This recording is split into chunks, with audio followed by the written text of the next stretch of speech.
Special Olympics, connecting a national strategic plan with regional strategic plans. Presented by Karen Ball, Brianne Coffey, Travis Cook, and Jessica Lux. In order to better grasp the Special Olympics, it is important to review the organizational overview. Our organizational overview will go over the Special Olympics mission statement, vision, and history. The Special Olympics mission statement is as important today as it was when it was founded in 1968. Their mission statement focuses on helping children and adults with intellectual disabilities.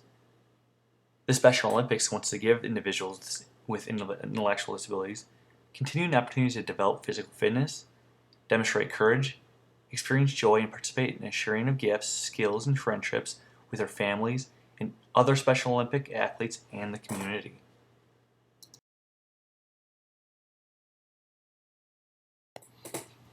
The vision of the Special Olympics is to transform communities by inspiring people throughout the world to open their minds, accept and include people with intellectual disabilities, and thereby anyone who is perceived as different.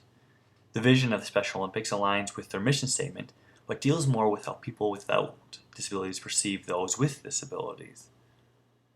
The Special Olympics strives to make sure that everyone, no matter what their ability level, can participate in sports.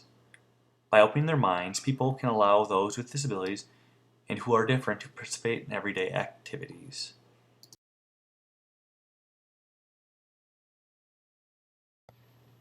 In the early 1960s, a woman by the name of Eunice Kennedy Shriver noticed that many children with intellectual disabilities did not have a place to play and practice sports. In June of 1963, Shriver decided to do something about it. She started a summer day camp at her home for children and adults with intellectual disabilities. Campgoers were able to explore a variety of different sports and physical activities. This camp was called Camp Shriver. Camp Shriver became an annual event. Shriver played an important role in the creation of the Special Olympics. She saw a need to help those with intellectual disabilities. In the summer of 1968, the Kennedy Foundation, along with the Chicago Park District, held the first International Special Olympic Summer Games. The events took place at Soldier Field, Chicago. Over 1,000 athletes with intellectual disabilities from 26 states and Canada competed in various athletic events. In the winter of 1968, the Special Olympics was established as a non-profit charitable organization. Wisconsin held its first event in the summer of 1969. Over 200 athletes participated in a state track meet held in West Allis. It was not until 1972 that Special Olympics Wisconsin was incorporated as a nonprofit organization in Wisconsin. In December of 1971, the United States Olympic Committee gave Special Olympics official approval to use the name Olympics. It is one of only 2 organizations in the country that is allowed to use that term. Hello, my name is Karen Ball. I'm going to be speaking to you today about the Special Olympics Strategic Plan. The National Office of the Special Olympics has created comprehensive resources that support their plan. These resources have helped move the plan off the shelf to implementation.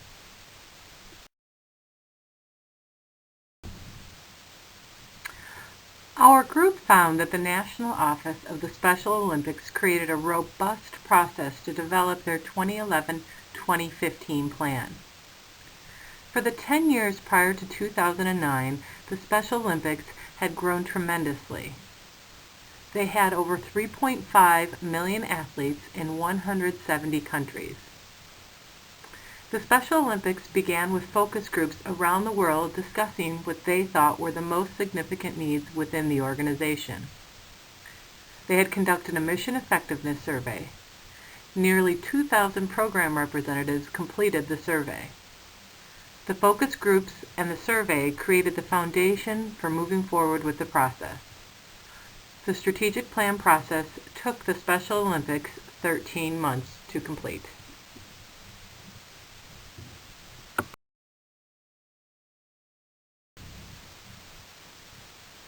Through active work groups and engaged steering committees, 4 areas were considered: the self-determination of the athletes, the development of opportunities for everyone within the organization, building relationships with athletes, their families, and the partners within the Special Olympics, and developing social skills.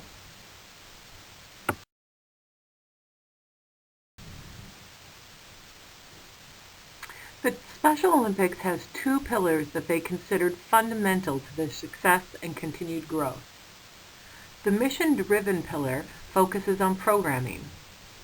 The three main areas that the Special Olympics seek to improve were advancing quality sports and competitions, building communities, and connecting fans and funds.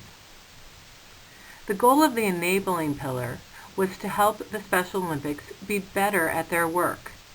To do this, the Special Olympics would enhance their existing leadership training programs and develop new training programs where needed.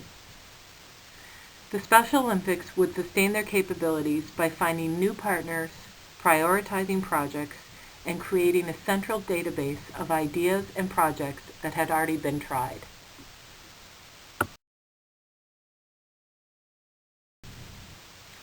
The Special Olympics uses this visual to help guide their thinking about their strategic pillars. The foundation of all of their work is their mission, values, and their own model for change. All of these things together lead to improving the athlete experience.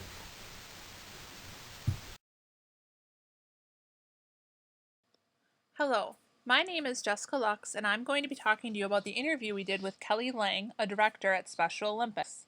In order to learn as much as we could about the Special Olympics organization, we decided it was imperative to interview one of the regional directors.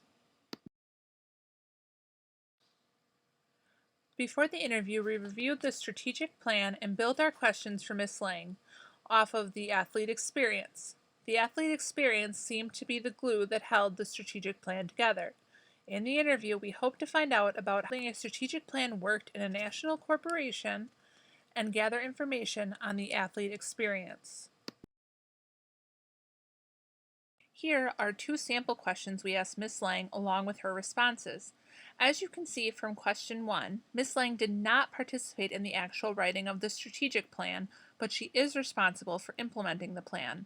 She says, "I do not participate in the writing of the plan, but of the implementation of the plan. A lot of it falls down on the state and local programs." Next, we have, when and why did Special Olympics decide that the athlete experience was the focus of the organization? Ms. Lane was able to explain to us the importance of the athlete experience. She said that bottom line, Special Olympics is a sports organization, and even though that can be forgotten, it is important to focus on what Special Olympics started out as. We were surprised that even though Ms. Lang is a director, she doesn't get to have input directly into the National Strategic Plan. We also thought it was important to find out how they assess themselves and the plan. This is where we found out that the regional directors in Milwaukee use the strategic plan for goal setting but interact very little with it besides for that purpose. The example above shows that Ms. Lang is concerned specifically with the polar plunge numbers because that was one of her yearly goals. Although important to her, it has little significance to the overall national plan. Plan offers some interesting challenges that we discovered through our interview. First, regional directors and stakeholders have very little input in the plan writing process.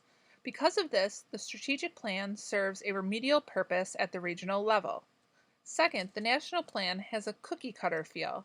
Because it encompasses the organization as a whole, it cannot be specific to regional characteristics. For example, they tried running a polar plunge in California where it was obviously less successful than Wisconsin. This just shows that the cookie cutter image that the national plan set does not work for all regional areas. In our reading, we learned the importance of proper plan implementation.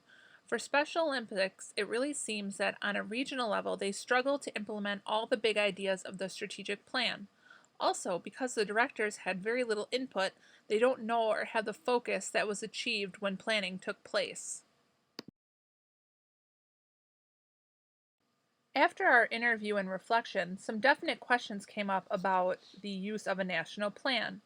One of the questions was, would a regional plan be more effective, and would a regional plan have greater stakeholder buy-in?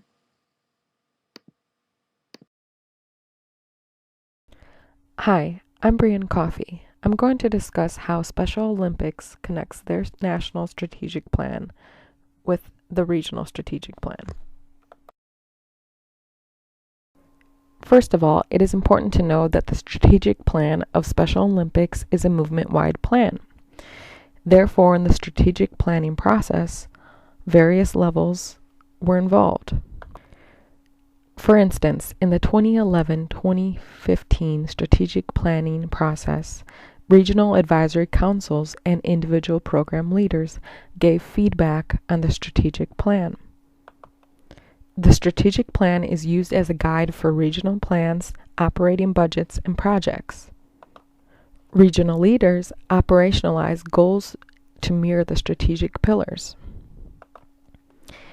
In the 2011-2015 Special Olympics Strategic Plan, it is said that regional leaders are already working with programs to provide guidance on how SOI's objectives can be incorporated into program plans and reinforced at the program level. Many programs have initiated their own strategic planning processes in response to SOI's call to action. In the first quarter of 2011, headquarters will begin to work closely with regions to facilitate best practice sharing, provide strategic planning tools, and deliver hands-on support for programs. In the strategic plan, there are strategic initiative recommendations. For each initiative, there are a division of responsibilities that emphasize contributions expected from regional offices and programs.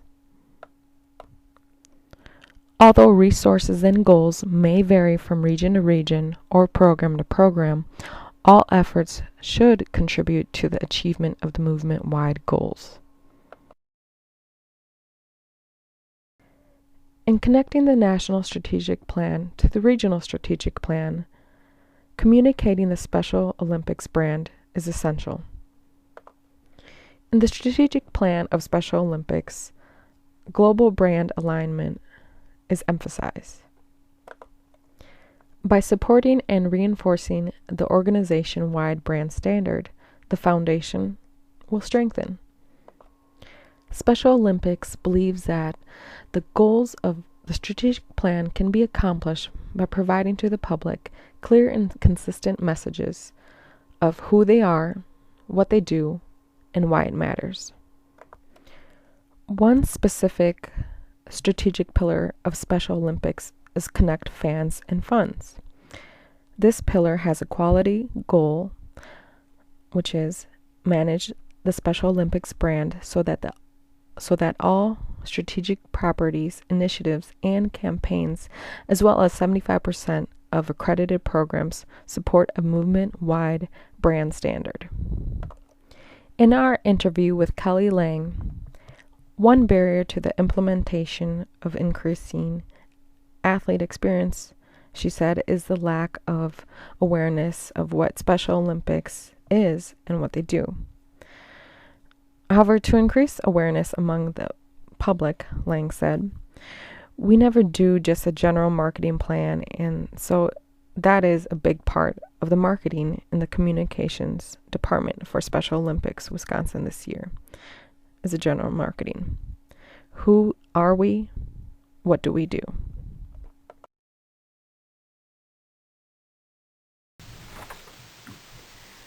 In conclusion, the Special Olympics prides itself in always striving to do their best.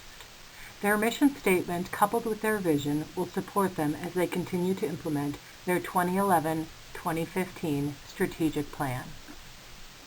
Thank you.